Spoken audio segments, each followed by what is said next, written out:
Doesn't matter what it is, there are no dumb questions. Anything at all that pops in your head, talk about it, because once you leave here, again, we can answer any questions that you have once we leave here, but we want to answer them in front of you because somebody else may have the same question, and if we haven't answered it, then it's going to be an unknown. So today, again, just a quick overview of kind of what you're going to do in the event, worst case scenario, student pulls a gun on the bus and starts shooting people. What are you going to do? There's going to be some video here that's going to kind of give you an idea of what to do, obviously things to look for, suspicious activity. Again, suspicious activity being the fact of, 80 degrees out. But we know today when kids get on the bus, they're wearing backpacks, they're wearing sweatshirts, even if it is 75 or 80 degrees out. That doesn't make it suspicious. But it's stuff that you guys as bus drivers, you have to remember, you're the first ones to see these kids, other than their parents, every day when they get on that bus. Whether they're in good moods or bad moods. Let's face it, when they get on the bus, they're not in a good mood. After spring break, how were the kids this past Monday? Probably didn't want to come to school, like you guys didn't want to come to work. Like we don't want to come back after being on vacation. It's all the same, but it's just making sure that, you gotta remember, these kids, depending on what environment they come from, house-wise, their parents, going to school might be the best part of their day.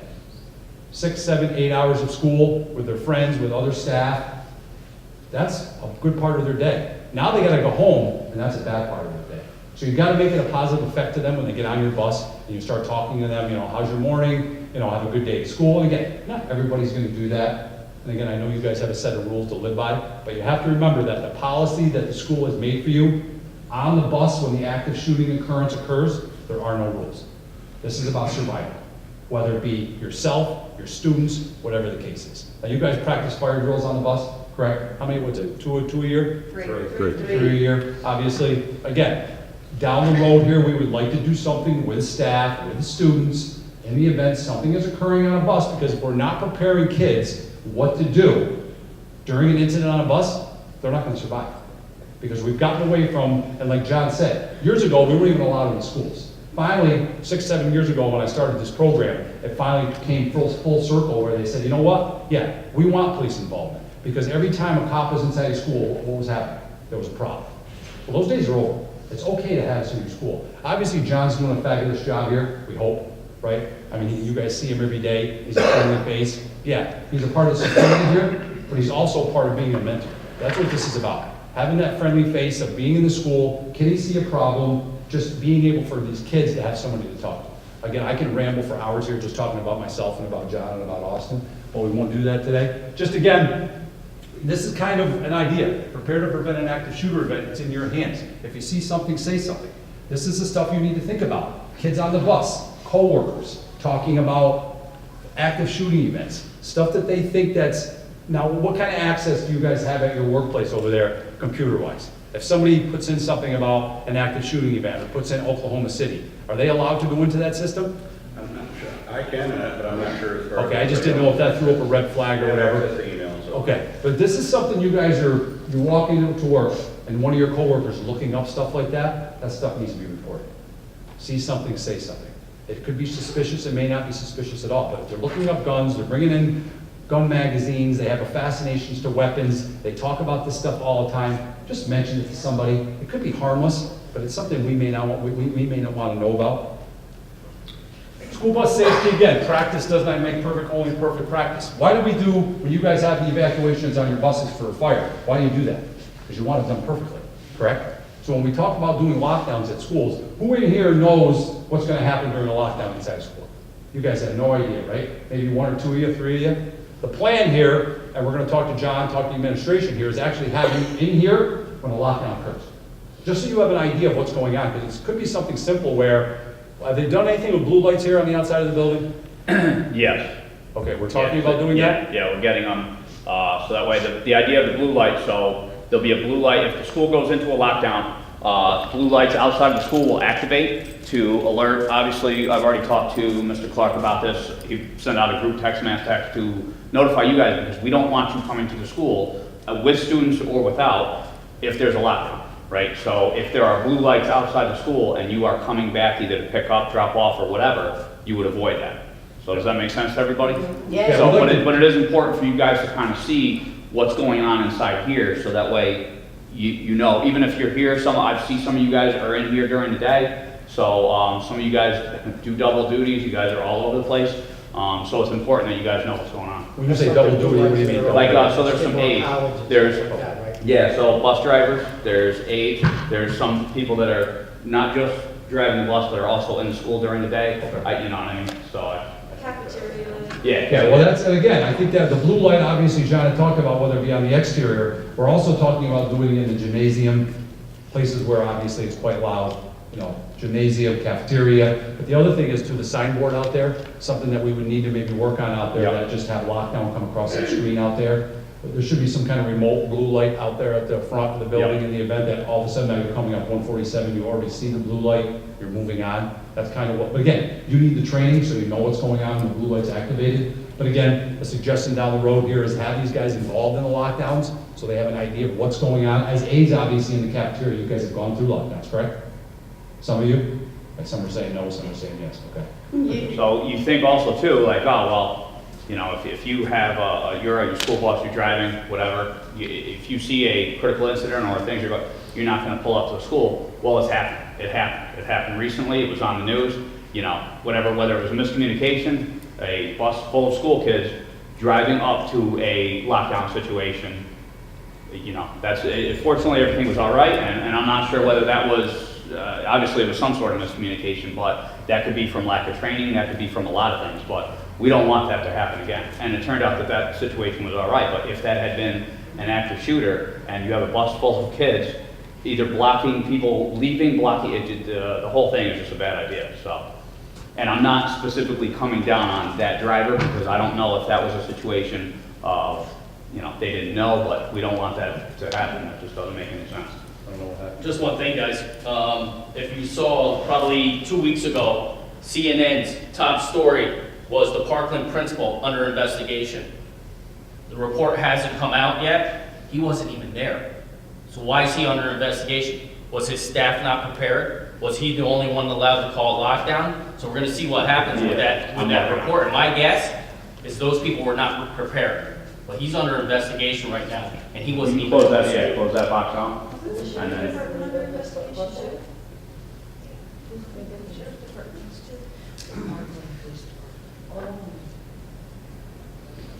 you can click right on the prepared, click on the box prepared.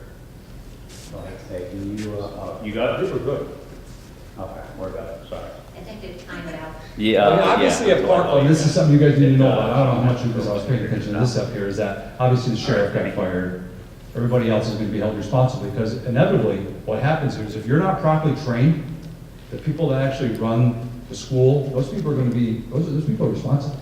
And as much as you think Broward County was prepared, they weren't for that active shooting event. Coral Springs, which was the small little police department that was there with inside that community, they were better prepared than Broward County Sheriff's Department was. And it's about preparation. Again, not that they weren't doing their job, but anybody that watched Parkland, we train differently than what they do there. A lot of those sheriff's deputies stood on the outside of the building when the shooting was going on inside the school. 17 people got killed at Parkland. They were waiting on the outside of the building. Same thing happened at Columbine High School many years ago. Obviously, the anniversary, April 20th, was the anniversary of Columbine. But again, training has changed. We show up at Galway and there's an active shooting event going on in the building, other than John being inside the building, he has to go take the bad guy out. The first couple of responding officers that are coming here have to go in the building. We're not waiting on the outside for other people to show up. That's not our job. We've trained John to do this. That's what he has to do. We're not training him to die, nor are we training you to die, training him to survive. We want the focus taken off of you, the kids, and the focus put on him. That's part of the training. Obviously, they dropped the ball at Parkland, and I'll say that because they did. At Columbine, other schools like that. But you've seen a number of other school incidents where they've had active shooting events, where the SRO has actually intervened in the situation and stopped the killing. That's what our job is, to stop the killing. And again, Parkland was just a bad thing they did as far as how they handled that. But again, it's about training, and you're getting good training here.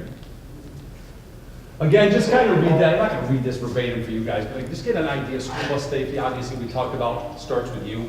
Being able to define and identify security threats, obviously, whether it be on your bus, in the area, suspicious activity when you pull up here. And you guys do the same bus route every single day, primarily. So you kind of know that if you're on your bus route, something doesn't look right, obviously, you know, that's something that needs to be reported because you're on that same thing every day. Now, as far as your kids, obviously we talked about bad mood, good mood. You kind of got a pretty good handle on your bus, kind of the character of each kid, correct?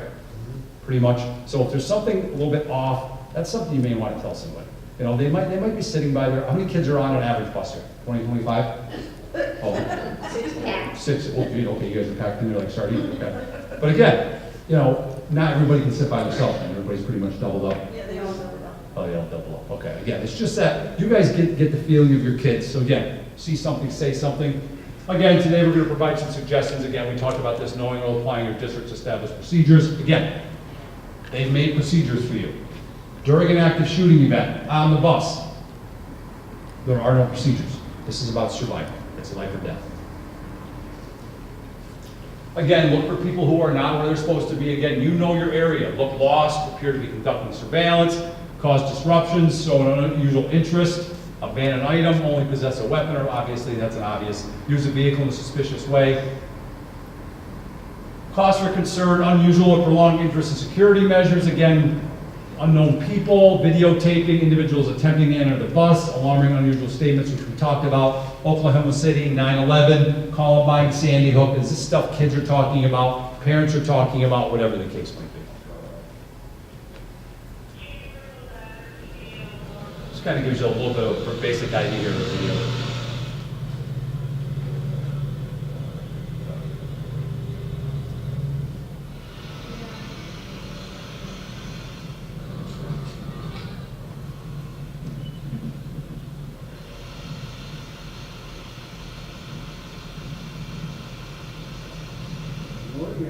Good morning. How are you doing today? Good, how are you?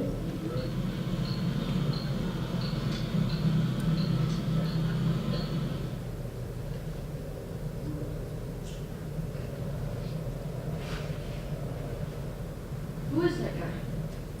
I don't know. I'm sitting with you.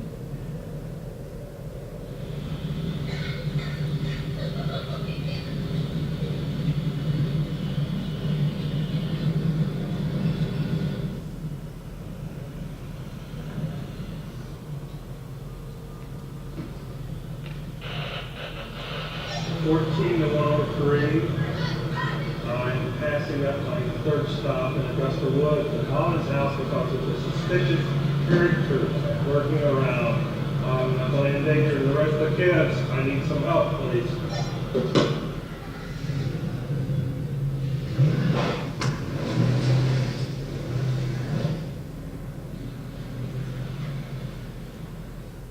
Okay, did he do the right thing by bypassing those kids? Yes. Obviously he did, because why? It's similar to what happens in a lockdown. Not that you're gonna give up 2 kids for, say, 60 on a bus, but you're not gonna stop that bus, obviously, with a firearm displayed and put those other 60 kids in danger. But again, we talk about the fact of, a lot of those kids have cell phones now, but that's why we have to educate our kids that they're able to reach out to their parents and say, hey, mom or dad, something suspicious is going on at the bus stop.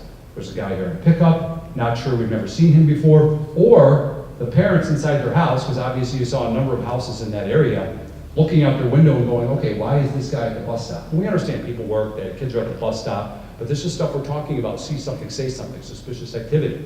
Now, any bus driver here would stop there, and you may say, yeah, no, I'm gonna stop and try to pick those kids up. It may be a simple custody battle. It may be a gentleman that actually wants to grab his kid off the bus, or it could be something where it's an active shooting event. He wants to get on that bus.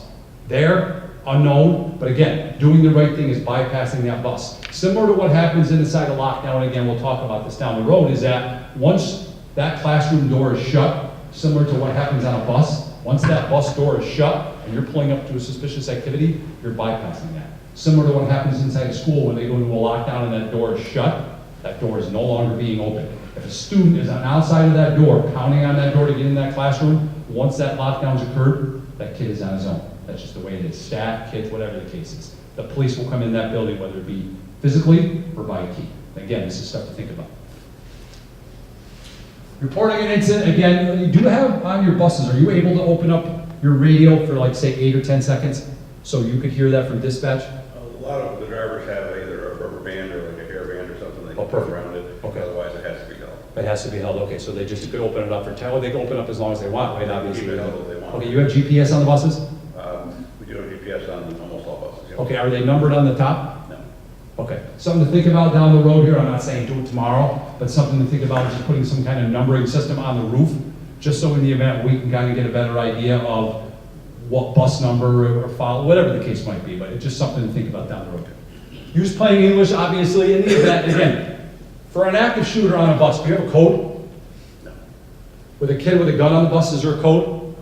Okay, there are no codes. It's a kid on the bus with a gun, whatever the case might be. Because when you call our dispatch and you call 911 and you're telling the dispatcher, well, we have a code blue, does our dispatcher know what a code blue is? No, we have no clue. We want to know what's going on in your bus. It's a fight, kid with a gun, kid with a knife, whatever the case is. Spell it out. We need to know so those cars that are showing up here have a better handle on what's going on inside that bus. Because if you're yelling out code blue, code red, we have no idea what's going on. Answer all the questions asked. Obviously, that's simple. Nothing is assumed. Avoid, please hurry. Don't hang up until instructed to do so. Specific questions for callers. Obviously, providing this information is not slowing down police response. Specific location, bus number. Again, we have, say, 22, 23 new deputies that came out on the road about a month ago. If they're out here in Galway, they may not know certain areas, but if you give them a landmark, I'm in front of, what's it, the Cock and Bull out here? You know, I'm in front of the Cock and Bull, or I'm in front of Chuck's store, whatever the case is, and obviously in front of Galway store, whatever, use landmarks, the new stewards, whatever it is. Use landmarks, that way that explains to them a better handle on where they're going. If possible, obviously, bus number, what is happening, why is suspicious behavior, who's involved, if possible, once 911 is called, obviously notify the dispatcher. Specific questions for callers, still present, number of assailants, race and gender, clothing color, physical descriptions, what type of weapons, who has the weapons, number of people, obviously injuries. Obviously know your manual, Now when new hirees come in, obviously you go over the manual. There's a number of, obviously, policies that you guys have. Training, how often do you guys train? For anything? We have refreshers twice a year. All the time? And all the time we have various training. Okay. And we're gonna continue to do this active shooter stuff, even with new people. Go ahead, Mick. What if the perpetrator doesn't know that they're known about yet? What if, you know what I mean? You're not gonna, if they're, Like a student? what? Yeah, like if the kid says. Like a kid on the kids are bus saying and that another somebody's got a gun kid on says, this person has this item that they're not supposed to have. You're not gonna say, there's a kid on my bus with a gun. Well, no, That would obviously, come. once you get to So, the like- school, we necessarily, in the event that say it's a firearm, we don't want necessarily have that bus pulled up to the school. Right. I mean, it could be something simple, whether you just pull off the side of the road, I'm having mechanical problems, whatever the case is. Notify dispatch, obviously, in a quiet type situation, depending on how you do that. But again, it's, do we want that bus pulling up to the front of the school if you have a student out there with a firearm? No, we don't. But again, handling that correctly would be obviously getting off to the side of the road, explaining to them what's going on, and then notifying dispatch so they in turn can tell us where you are, 147, whatever the case is. Does that answer your question? Saratoga County is in the process of right now actually being able to text. I know we don't text and drive, but texting 911 also, so that you can actually get help. So even if you stop at the next stop, you'll be able to text 911 and get police help that way too. That's So Ken, that would actually, pull them off to the side of the road, you still want to get all the kids off the bus. You could, you could say it's a mechanical problem, or you could just, in the event you show up here, whatever, obviously you notified the bus garage, you notified, obviously, the principal here, they meet him with us out to the bus, we pull that one student off the bus. But again, is that an active shooting event? No, it could be a kid, and this happens, and again, I'm not gonna name the school, but there's schools within the capital district where kids bring guns to school every day because they need protection. And that might be just what it is, he needs protection. That's not an active shooting event. That's a kid in a city school, and again, it's common practice where they have guns inside the school because they need protection from gang affiliations, whatever the case is. But again, right or wrong, do we want you to show up here with a kid with a gun? You may have to. You may not be able to pull over the side of the road. You may have to pull up to the front of the school. Administration meets them out there, pulls that one kid off the bus, pulls everybody off the bus or whatever the case might be, and obviously leaves the one kid on the bus. He knows what's going on once that occurs. I think, like, what I was trying to say is, if it's not technically an active shooter, if it could potentially be diffused, maybe there would be a code that you would want to use to not escalate it. State recommends in our pre-service that we do not search. We notify base, we tell them we need either the police or someone at the school as soon as you get there, or pull off the side of the road like he says, but we do not search, we don't let them know that we know that there's a gun. And We let I them understand like where you're cut, you would not want to get on the thing and say, hey, I've just been told there's a student with a gun on the bus because students, I understand that, but at the same time, if I'm not the SRO, if I'm just the deputy working, I may be the closest deputy, the closest trooper, I have to know, you know, I don't want to walk up to a bus and not even know. That may be the case. A lot of times we go on a call and we just don't know, you find out there. But if you know that that's information you got to put out there, even if it's quietly, but you need to put it out to dispatch, whether that dispatch be somebody back at the bus garage and then they can call 911 and start giving more, but that information is critical, you know, because it could turn bad and we would want that information out. If I'm the cop coming up to the bus with kids, just like I'm not going to wait, you know, if I get that information, I'm not going to wait around and maybe pull the bus. I'm going to get that kid off the bus, right? But that's something I want to know, and it's a tough situation. You don't want to create pandemonium, but at the same time, that's information that could save somebody's life by getting it out to us. And that's not a thing where you would want to intervene in that. You'd want to get a deputy out there or a trooper, whoever is the closest law enforcement, ASAP. Yeah, you don't want total chaos, obviously on the bus or back here at the school. We had an incident at another school where the bus garage called in and said it was suspicious, it looked like a bomb, ended up being a can of dog food. And we had a total shutdown of the area based over a can of dog food. Again, not to say it's not real, because at the point they thought it was something suspicious. And again, it could be something where you get on the radio and say it's something suspicious. Well, let's investigate that on the side of the road or investigate in front of the school. You know, it's not you getting on there and saying, okay, the other students, because you know the way kids are. I thought it was a gun, it wasn't a gun. And again, we see it, I say we don't see it as much now, but we see it with like 4th and 5th graders. All weekend they were playing guns. Now the kid puts a plastic gun in his bag, in his book bag, and shows up to school the next day with a plastic gun. Is that harmless? It is, but kids today take that serious, the staff take that serious. But I think to answer somewhat of your question, again, it's not, again, it'd be nice if we had a playbook for every single thing that happens. But again, it's a suspicious item with a student. Meet me out front. But again, searching, you're not allowed to do that, you're not going to do that, we don't want you to do that. Or put yourself in danger, or put other kids in danger. Could be something similar to where you just pull up to the side here and let us just deal with it. The kid may not know what's going on, because other kids are not talking about it with him. But again, that's why we're talking about kids reporting stuff. See something, say something. Hopefully that helps a little bit. It also could depend on where are you at geographically. Are you a minute outside from the school? If you're a minute outside from the school, have administration and me, I'm standing here every morning, obviously, meet you right out front. If you are 20 minutes out from the school, that's time where we can respond to you before, you would never sit on that information for 20 minutes, but, it could also depend on where you're at. Yeah, we can easily pull the bus over, obviously, and say, yeah, we need to grab a kid off the bus, his parents are having an issue. We can make up stuff, obviously, just to make everybody on that bus feel better, because there's gonna be some kids on there that have no idea what's going on.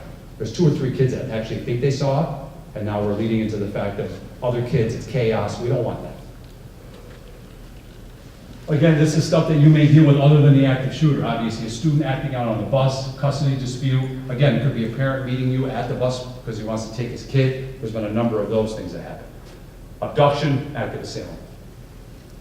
Obviously, we kind of have a better idea of what an active assailant is. Obviously, this is other stuff you need to think about. It could easily happen out here in front of the school. We've talked to a number of our schools about this, is that it doesn't have to be a firearm, doesn't have to be a knife. It could be somebody driving over a bunch of people with an automobile. And this is stuff you need to think about when kids are getting dropped off on your bus. You just saw in California where somebody drove over 9 or 10 people, doesn't have an idea why he did it, whether he thought they were Muslim or whatever the case might be, which is what his answer was, based on religion or whatever the case is. But this is stuff you need to think about when you're dropping your kids off out here, suspicious vehicles in the parking lot. We've talked to a number of our schools about putting up something. Everybody's seen those big concrete balls in front of Target. Something similar to that. Or change your pattern here on how you drop the kids off so they're better protected when the bus pulls up and kids are getting dropped off. It doesn't have to be the shiny new firearm or the knife. It could be an automobile. Active assailant, active shooter incidents are over in 5. Again, this has changed a little bit. Most of our active shooting events are over in about 5 minutes. The average police response to any active shooting event in the US is about 3 minutes. Here at Galway, obviously, you have John in the building, so it's gonna be seconds. Other police units showing up here, you know, it could be 5 minutes, could be 8 minutes, could be 10 minutes. You have to remember that if you're in the building, staff, you're really the first responders, because we're not here yet, other than John obviously being in the building. But you have to act accordingly as that first responder. Again, I keep saying he because 98% of most your active shooters are male. It's rare that it's ever female. The last time it was a U2, she was a female. 43% of the time it's over, again, before police arrive. That's actually at about half now. The shooter often stops, obviously, once law enforcement intervenes, whether it be by suicide. It's rare that anybody's ever taken into custody. Parkland, he was taken into custody. That's very rare. Most of the time, it's almost at about 65% of the time they kill themselves.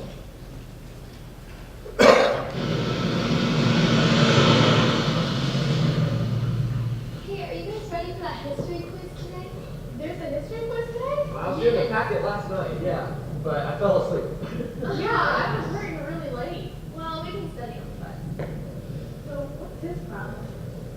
I don't really know the moments. I'm not really used to it. It's kind of crazy to me. Well, Don't just stop talking about it.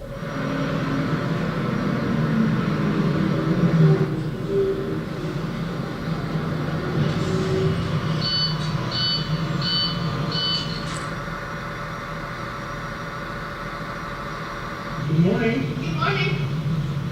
Good morning. Good morning.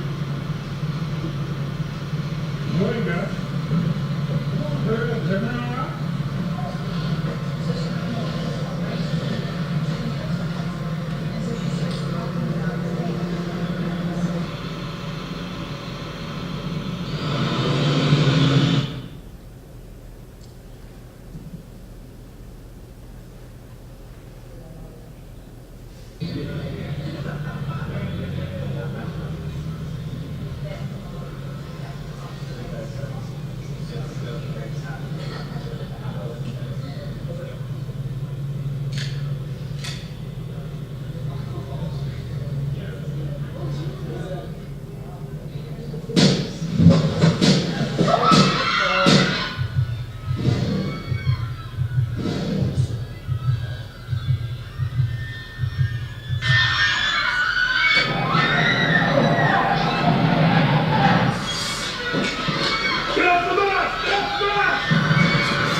See, every time I show this video, half the class laughs. Because obviously why? Because they got off the bus. But how many people we have in here? I don't know, 30? Half of you would do the same thing. Because it's that fight or flight, where all of a sudden the shots are going off. And again, think about the fact of, those are shots going off. It's not fireworks, and it's not a car backfire. You don't hear fireworks on your bus, and cars don't backfire anymore. And this is stuff you need to think about in the event. Again, you're not scared every day. You take your bus route out, you take the kids out. But think about the fact that you're on your bus, and now the student in the back starts shooting people on your bus. How are you going to handle that? Half of you, well, yeah, we're okay with pulling that emergency brake and getting off to the side of the road. And again, you're going to see them jerking the wheel, which is something else where obviously you get him off his feet. Again, half of you would do the same thing, get off the bus. A quarter of you may go back and take him on. Do you have to go back and take him on? You're not trained for that. That's not what it's about. But again, half of you would think about the fact of getting off that bus. And this is something you need to think about every day when you get on that bus. Are you capable of stopping something like this? Are you adequately trained to handle something like this? Again, a 1% chance anything like this is ever going to happen on your bus or in a school. But when we talk about active shooting events, what happened in Vegas, some of the people that were in Vegas' shooting were involved in the shooting in the nightclub in California. What are your chances you're ever going to be involved in 2 active shooting events? 1%. But again, every time we show that, somebody, half the class laughs and says, no, I'd go back and take them on. I'm telling you right now, half of you would not. Half of you would exit the bus. So what should he have done? Well, again, entirely up to you. What he did was the correct thing of pulling that emergency brake, getting him off his feet. Now, we're not going to tell you to go back and take on the intruder. But again, if you're trapped on a bus, again, this is why we need to educate kids. Because in the event that 4 or 5 kids are in back of him, and we're not going out the emergency exit because we freeze, what should they do? Tackle him and take him on. We're not talking about elementary kids. We're talking about older kids that are on the bus, and now the active shooter's in front of me, and now he's actively killing people on the bus, and the bus driver pulls the emergency brake, which is the correct thing to do, get him off his feet. If you're trapped and you can't get off the bus, what are you gonna do? You're gonna take on the active shooter. Again, we're not training kids to do that, but as a last resort, or as a last resort for you, there's nothing else to do. You have to take on the intruder. But what he did, you're gonna see other things that bus drivers do here, whether it be jerking the wheel, getting one. And the other thing is too, yeah, you might go back and take on the intruder. Great, do that. But we can't tell you to do that. Your administration is not going to tell you to do that. Correct? Or you're not telling them. We all understand that. There have been active shooter situations where the active shooter ran out of bullets, or the gun jams, and then emptying a magazine, reloading bullets, and nobody does anything, which I haven't been in that situation, right? So I'm a police officer, I'm training, I still haven't been in that situation. I'd like to think I do something, I mean, that is, but you don't really know what you do. People freeze, you know what I mean? You just witness people murdered right in front of you, but there have been situations where there were people who probably could have done something, but nobody did anything, and they just loaded another magazine, more rounds, and killed more people. Pulse nightclub. You know. I trained all those guys. That many. They allowed him to reload a couple times. More than once. So there's more than where, same thing, the shooting, I believe it was in Paris that there was an Ariana Grande concert, reloading bullets, and there's just nothing. So that's a situation you can't tell. I mean, he got his phone, calling 911, that was a good thing. I don't know if you guys saw that at the end. Hold the emergency brake and take that person off his feet, that's a good thing. I can't say that you should run back and go get him, but at the same time, just like I can't tell those students, like, hey, this is what you should do, because I don't know if that's what I would do if I was a student, who knows, but that could be their best bet to prevent more shooting, especially if he gets off of his feet and falls on the ground. Going to the side. Yeah, going to the side. It's just something you would have to evaluate if it were ever to happen. The other thing is, anybody that's seen the last church shooting here, what did they say happened during the shooting? Just gun jams. And that's the opportunity that you need to intervene, where less people are getting killed because of the gun jam, for an unknown reason. But Ed, what you saw at the Pulse nightclub, his gun jammed for 13 or 14 seconds. They allowed him to clear that jam and inject another magazine. And you had people on each side of the wall with their back to him. That's the time to respond to that situation. And it could be on a bus. Can we ask our mechanic, would you suggest the emergency brake, does that stop it enough to get them off their feet, or your own foot? I jammed the brake on the end and pulled the emergency on the same time. Yeah, I mean, obviously, and how often are you guys on the Northway? If you're at a sporting event, right? Say you're not a sporting event, you're headed to Glens Falls. Bringing a team up there, 25, 30. God forbid some student pulls out a gun. Putting the emergency brake on and hitting the brake on the Northway when you got 25 cars behind you may not be the best opportunity, because what's happening behind you, obviously getting to the side of the road, whatever the case is. But this is where you need to think about, and you guys check your, what's it, every 3 seconds? You check your mirror, you're supposed to, right? It's every 3 seconds, whatever the case might be. But again, it's, I mean, depending on mechanic-wise, your brakes, the emergency brake, whatever the case is. But again, are you capable of doing this? Yeah, you're capable of hitting the brake, capable of hitting the emergency brake. Are you capable of running back and taking on the bad guy? Maybe not. Half of you would not be able to do that. Half of you would exit the bus just like he did. Split second. Well, I'm glad you brought that up, because anybody have a cat here at home? Anybody? You take your cat, you put him on a table at home. Do that tonight when you get home. Yes, watch it up. Take it home. You hit the table. What's the cat do? Jumps. What do? We stand there and start thinking about it, because it takes a lot longer for the human being to respond to a situation like that than it does the average animal. And if we responded quickly, like animals do, we would survive more incidents. And that's what it's about. All of a sudden now the active shooting event's going on, and we freeze, 8 seconds, 10 seconds, that's when you start getting hurt. And it seems like it's forever, but it's literally seconds. And that's where you have to remember, active shooters prey on the weak. We have to stop being weak. We have to start fighting back. Because why do they go to elementary schools? Training on the week. Because they're You know, helpless. they're helpless. They don't think, having an SRO in the building obviously is gonna deter that. But again, it's about the training of what you're gonna receive here going forward. Again, 1% chance it's ever gonna happen, but you have to have the capability of being able to handle this situation on your bus. Again, 1% chance it's gonna happen on your bus. The simple stuff is the hard stuff on your bus you gotta deal with every day. You know, the kid flipping out or whatever the case is. You know, it's just being prepared of in the event something like this happens. Are you capable of going back and taking the kid out? Or you may end up having 4 or 5 kids jump on him. That's okay. One other thing, in the event, and we're gonna show the bus driver taking him on, in the event that you have taken the bad kid on, he shot 4 kids.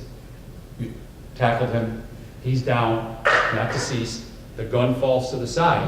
What are we doing with that gun? We're securing that. Now, common sense would tell us we're not running off the bus with the gun to the police. Correct? Yeah. And it's the same thing I teach for people in a building, that in the event it's going bad and somebody is shooting somebody and you secure that weapon, you can't run out to the police because we don't know who you are. You have a garbage can on your bus, correct? Yeah. Dump it in the garbage can. Bring it out to the police. Just conceal that, whatever the case might be. Hands up, because again, we don't know who you are, because, yeah, great, all the kids are off the bus, you run off the bus, bad guy on the bus, gun still on the bus, the police are 5 minutes away, what's he gonna do? He's gonna get off the bus.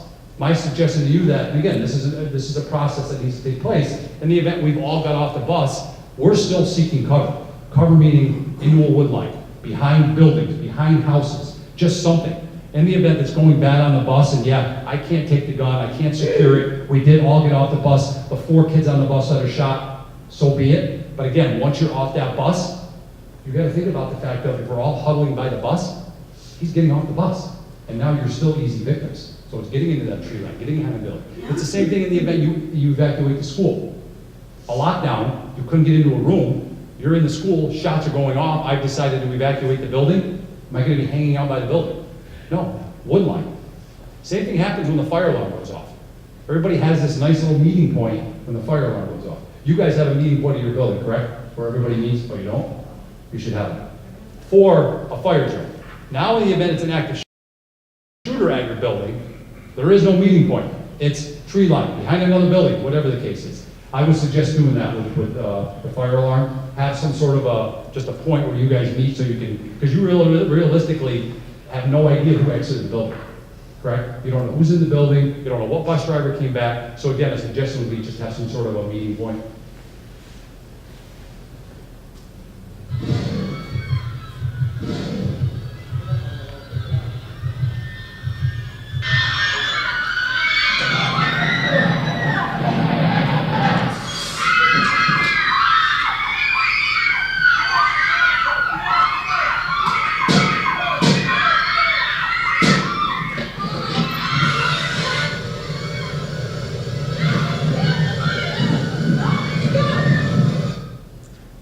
Again, obviously we talked about that. Yeah, well, the other suggestion is, kids, maybe they're gonna wanna help, they're not gonna wanna be helping. People But get that's, shit. they are taught to do that. That is one of our things. But again, during an active shooting event, they're gonna be jumping off the bus and we're hoping they're actually running into the woods, running in behind a building, whatever the case is. Because what's gonna happen here, you're gonna end up with, say, 1 kid helping everybody, 3 or 4 are gonna be hanging out by the bus trying to help people, and now all of a sudden, he's killed the bus driver, now what's gonna happen?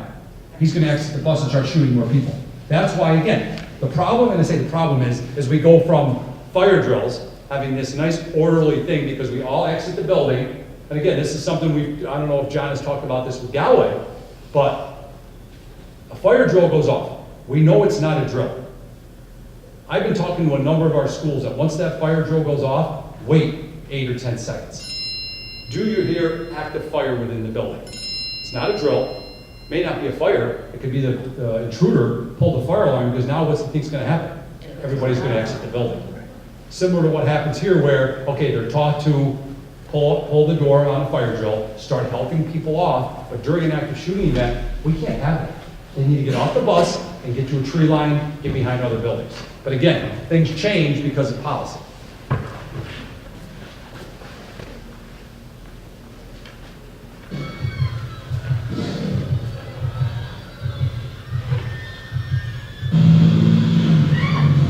Again, another option, get him off his feet.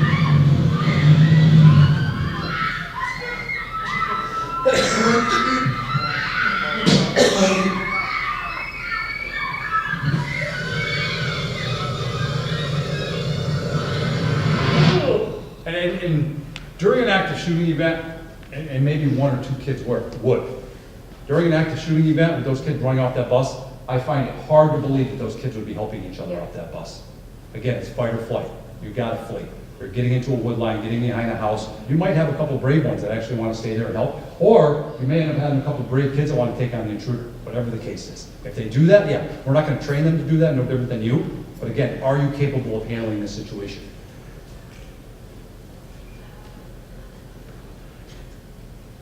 Again, I went through this pretty quick here. Again, next steps obviously would be training. Anything at all, mental health awareness strategies to maintain a safe environment, practice active shooter drills, practice with kids on the bus. Again, I don't think it's ever going to happen where we're going to be allowed to actually get on a bus with kids and train for an active shooting event, but we can literally train you at your building and train you on your bus. We've done it with Saratoga Springs, we did it with Shen, we did it with Boston Spa, where we've actually had an active shooter and we used you as the students, kind of give you an idea of what's going to happen during an event on a bus, what the police are going to do or what they're not going to do if it turns into a hostage situation. But we can do that, but I think the biggest thing from here is just, other than what you guys had today training-wise, is get more involved within here, especially the ones that are actually subs in here, what to do during a lockdown, because you could be in the building, you could be running to the bathroom, and all of a sudden now the school's in a lockdown. You're not gonna have any idea what to do. You're pounding on a door to be let into a classroom, and they've been trained not to let you in that classroom. What is your next thing? Get out of the building, get to cover, whatever the case is. Hopefully we do that at your building over there where we actually come in there, do a lockdown, kind of get an idea of where you're gonna go in the event somebody comes inside that building. I did throw out the option of doing something with blank gunfire in there, which we have done at a number of our other places, and basically that's from a high-powered rifle and a handgun. Basically give you the idea of what that sounds like in a building, because those of you that hunt, it's gonna sound a lot different from being outside than what it's gonna sound like in a building. Because 80, 85, 90% of these active shooting events, when they occur, people, what's the first thing they say? Oh, I thought they were fireworks. They didn't realize what it sounded like. Because some people just don't know what it sounds like. And you have to be prepared in the event somebody shows up over there. And again, could be an ex-employee, somebody that was terminated, having a bad day, or it's just somebody that wakes up. A lot of these active shooter events are are prepared 6 months, 7 months in the making. But again, it's you showing up at work every day on your bus, over there, in a mall, in a movie theater, just being prepared in the event that something like this occurs. Are you capable of handling this? And you have to look in yourself. Sensory overload is going to take over your life. Get on a treadmill for 30 seconds. Get off the treadmill. Try to hold a pencil still. Try to call 911. Are you capable of doing that? No, because your heart rate is up here like this. Now compound the problem of somebody is actively shooting somebody on your bus or inside the school that you're in. Freezing 8, 10, 12 seconds, it's going to get you hurt. You have to act quick to these situations. Questions? Anybody at all? Like I said, I went through it pretty quick. John, Austin? Anything at all? At the Parkland, didn't the perpetrator, when he left, wasn't he acting as the kids and putting his hands up with the backpack on as he left the school? He did. He dropped his high-powered rifle in the stairwell. He kind of left, and part of the videos, I don't know if you saw them or not, but he was actually solo by himself running down the sidewalk. Obviously, they'd given out a description of what he looked like. One of the police officers from Coral Springs actually spotted him and took him into custody, but he had dropped everything behind, obviously the high-powered rifle. But yeah, he was going to try to mingle in with other students because he had used to be a student there. The other thing that happened at Parkland was that the fire alarms did go off. It wasn't something that he did. The combustion from the firearm, other stuff going off actually set them off. What happened there, part of the third floor is that when that fire alarm went off, a lot of those kids dumped in the hallway. And the way they're trained at Parkland is similar to here, is that once those doors are shut, nobody's getting in. So as he's making his way up to that third floor, there's hundreds of kids trapped on that third floor. They had no place to go. Luckily, there was only 17 people killed. Could have been a lot more people killed. But again, it's about training. We have to make sure that these kids are trained properly and staffed. Because years ago, parents didn't want their kids to talk about lockdowns, We're not talking about intruders in buildings. We're not talking about this stuff on a school bus. Let's face it, realistically, we have to tell our kids. We have to tell staff. We have to inform bus drivers. You wouldn't have never had this training. We would have never talked about active shooters on a bus 10 years ago at all. I've been doing this 32 years. The last 6 or 7 years is when we've actually been able to get into schools, get into medical facilities, and start training people. Again, it's not going away. It's going to get worse. Whether, obviously you saw what happened in New Zealand. Nobody even intervened in that situation. He had free reign of just shooting people. There was plenty of opportunities for people to actually take him out.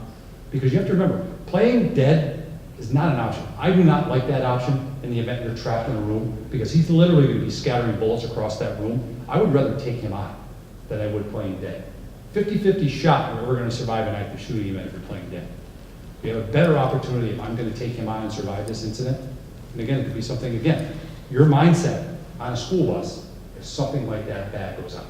It's also important to talk about if the assailant gets off your bus, move your bus, have somebody, anybody, get the bus away, do not let the person in. In the Virginia Tech shooting, he came into a classroom, shot people, left to go into another classroom to shoot, couldn't get in the other classrooms because they barricaded. He went back, and so there were people that were alive that just played dead. When he left, they didn't get up and barricade the door. So he came back in and then killed more people in that room, which is devastating. I mean, that's tragic, right? But if they had gotten up and locked that door, he couldn't have got back in. 3 times they allowed him to come back. So he just would shoot, leave, couldn't get, come back, shoot, leave, come back. You know, and that's, you hear that, and it's nothing on them, because, you know, what are you going to do in that situation? But if you can secure your bus, if you can move your bus, if you're in a classroom and you can lock that door, then that's what you need to do. Well, just hold on one second. Now, in the event that, again, we're talking about in here, because in the event the active shooter comes through these doors, and say there's, I don't know, 100 people in there. Obviously, you've got exit on each side. The people up here are kind of trapped. By the time I get to here with a high-powered rifle or handgun, and yeah, similar to a movie theater, which we saw in Aurora, he starts shooting people. How long is it going to take for you guys to get to me and attack me? What are we talking? Seconds. And this is how you need to respond to that situation. It's not huddling down underneath your seat, because at Aurora, when he was basically walking up the aisles, just looking for people hiding in each individual seat, I would rather be the person taking him on and surviving this incident.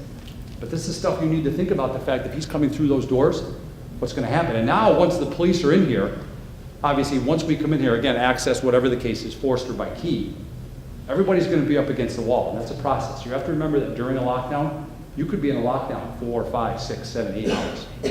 Sandy Hook Elementary School, some of those kids were in lockdown for 8, 9 hours. It's a long time to be in a lockdown. If you're in a lockdown for a long period of time, you're having an emergency inside your classroom, because you have to remember this active shooting event's going to be over within minutes, because we're here. If you're having some sort of an issue inside your classroom, a student's hurt, bleeding out, call 911, let us know. We can come to you first. But again, our job is to stop the intruder. Things to think about. Has anybody ever been through any sort of medical training at all? Stop the bleed. We're in the process right now. We've trained all our SROs on how to stop the bleed. We're in the process of starting with mechanical Shenandoah. Obviously, we're going to do this here at Galway, where we're going to teach bus drivers, custodians, staff members, whatever the case is, on how to stop the bleed. Number of active shooting events where the police were in the building stopping the intruder, a number of people died just from bleeding out. If you just did something, whether it be gauze, a shirt, a tourniquet, the days of the military has proved leaving tourniquets on for more than 2 hours, so be it. I'd rather lose a limb than lose my life. And that's kind of what you need to think about here. Are you capable of using a belt? Just something to slow down the bleed. But again, down the road, that's more training you're going to get. It's not going to be every bus driver. Could be 10 of you. Could be 10 people in the cafeteria, whatever the case is. But that's our goal going down the road, is more training like that. In the video, it showed the driver acquire the weapon from the intruder, from the student. What are your suggestions for the driver? Do we hold the student at gunpoint and get everyone off the bus? Or do we take the gun and leave, or put it in the garbage can? What do we as drivers or monitors do with that gun? Secure the weapon and get off the bus with the kids. I mean, Take the gun with you? Take the gun with you, put it in a garbage can, grab the kids, get them off the bus, whatever the case is. Now, I've had a number of people say to me, one of the things is, can I take the gun apart? Really? You're gonna be able to do that during a high-stress situation? The other thing is too, and remember, this is life or death. Can you shoot the bad guy after he's just killed 5 or 6 people? I see some people saying, yes, I'm not telling you to shoot the bad guy for What bad happens kids. to us if we do? Well, okay, let me give you an example. He has shot 4 or 5 students and killed them. In that situation right there, you saw it in that video, he's wrestling. If he takes that gun and shoots that kid, you're not Could we going hold to him jail, at you're not going to gunpoint, or prison. is that something? Could do that, yes, Hours? yes. And that may be nothing that anybody can do. I mean, we can sit here and talk about it, and in an auditorium where you're not getting shot, I'd say, I'd grab the gun, and I'd shoot him, or I'd grab the gun and I'd take it apart. I'd be more comfortable getting off the bus Yeah, with a weapon, yeah. because let's think about the fact of, you're sitting on the bus with a gun pointed at a kid, and now the police show up. And they see you through. We don't know who you are. Again, that reason where if we can get off the bus, conceal it, get the kids off the bus, get it in a garbage can, it's up, I'm running out to the police, the intruder, the kids go, gun, whatever the case is, in the garbage can, I would feel more comfortable with that in the event, because, again, a number of bus drivers, we don't know who you are. Do you wear IDs on the bus? Probably not. Some do, some don't. Our suggestion is we wear them all the time. We don't. Because again, you get off the bus, we're in the building, what happens if you have an incident at the building over there? And you're running around inside the building, and all of a sudden now we show up and you got a gun because you took it off the bad guy. And a gun call too, so the police that are responding are coming literally as fast as possible. The adrenaline of that police officer is gonna be right up here, right to the roof, right? So it's a gun call, this is the real deal. This is probably a once-in-a-lifetime call I'm coming to. This is, life or death. So the human body reacts the same. The police officer is gonna be fight or flight as well, right? So I get there and I come out of my car and the first person I see is somebody with a gun. I mean, I'm just literally gonna be I'm coming to a gun call, seeing somebody with a gun. That could be a tragedy, right? And calls like that have happened, that has happened. Well, you see it all the time where you end up getting a gun call and the guy whips out a cell phone. He gets shot. And now we're showing up there and you got a gun. Again, it's easy for people to Monday morning quarterback the police when the incident's over. I mean, they have months and months to do it. We literally have a second to respond to the situation, as well as you would have a second to respond to the situation. You're always gonna get quarterbacked later on down the road. I'd rather survive and save people and then deal with the public later on, similar to what you did. Yeah, 4 kids died, you took on the intruder, whatever the case, or you took the gun in a garbage can, jumped out the bus with 54 kids, 4 of them didn't make it. You're always gonna get critiqued, just that's the nature of the business. But again, on the bus, and I think this is a way to look at this, is that you are that first responder. You are that first person those kids see. Every day starts with you, other than their parents.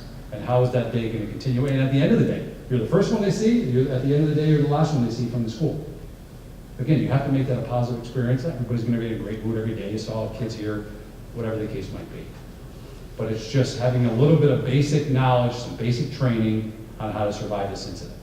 And that's what it's about. But down the road, you're gonna get more training. Down the road, we'd like to do something with bus staff, with our response team, just showing you kind of what's gonna happen with an intruder on the bus when we take that bus. We do something with bombs, because that's what's gonna happen. They're gonna show up at the school with bombs. We also can probably get the active shooter while we're in the building, probably done within 45 minutes to an hour. So if we can schedule that before we do that drill at the bus garage. And, like Ken already said, we go all over. I mean, this is not a school problem. It really isn't. I mean, malls, supermarkets, you see it. Waffle houses. This is a society problem, not a school problem, this active shooter stuff. And listen, I was at Curtis Lumber training them the other day. Lady in her 60s sits down and goes, slams the table and goes, I'm here for my millennial training. True story. Our kids are well trained in this stuff. What were you and I doing? We were hiding under the desk, basically kissing goodbye, because we were doing during the Cold War. And these kids actually wasn't an active shooter event, but you guys remember all the incident at Curtis Lumber, or not Curtis Lumber, Cross Gates Mall. It was gang related, a shot goes off. A father froze in that main corridor. First grader from Boston Spa looked at his dad and said, Dad, we have to get locked in. Because he's trained. He knows how to respond to that stuff. So, again, we will get you guys through that training before we do the lockdowns. And, I can't reinforce, You know, the best way to survive that active shooter event is to have a plan for one. I was sent out to Pennsylvania, and one of my instructors there was from the New York City Terrace Unit. You know what we reviewed? Was, remember, they used the car, the U-Haul, and went down the bike path and ran all those people over? And you saw it. People turned around, and that processing, is that a vehicle really coming at me? That 8 to 10 seconds? And that vehicle was already over those people. They didn't have a plan. What am I gonna do? And, you know, look about walking down Broadway, Saratoga. What's that for somebody to jump a curb and run over 100 people? You know, I'm there with my family, store. I have an alley. Where can I go? And he talks about it all the time. The race course. You know, we know 2 entrances to get in there. How am I getting out of here? You're talking 40,000 people? What a place. It's that. Things, you know, look around, and when we do this, You gotta know where the when we do exits this are. presentation, you know, we'll talk to you guys about, you know, anytime you go into someplace new, know how to get out of it. I mean, the Rhode Island nightclub fire, 100 people died there, because nobody looked around. You gotta have your own plan. I mean, yeah, you can rely on other people. Everybody wants to follow other people out of an incident, but you gotta have your own plan. What are you gonna do in a building, at a restaurant, at a nightclub? Are you prepared? And again, you know, it's knowing where all the exits are. Anything new to you. You know, you see it again, we talked about the racetrack. There's a number of exits to get out of there, but what's the one place you remember how you got in there?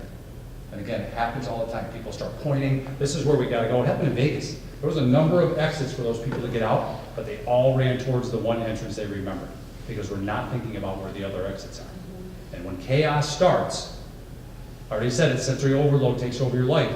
It's having that area where I can respond quickly to the situation, and it's gotta be quickly. Thank you. Thank you, guys.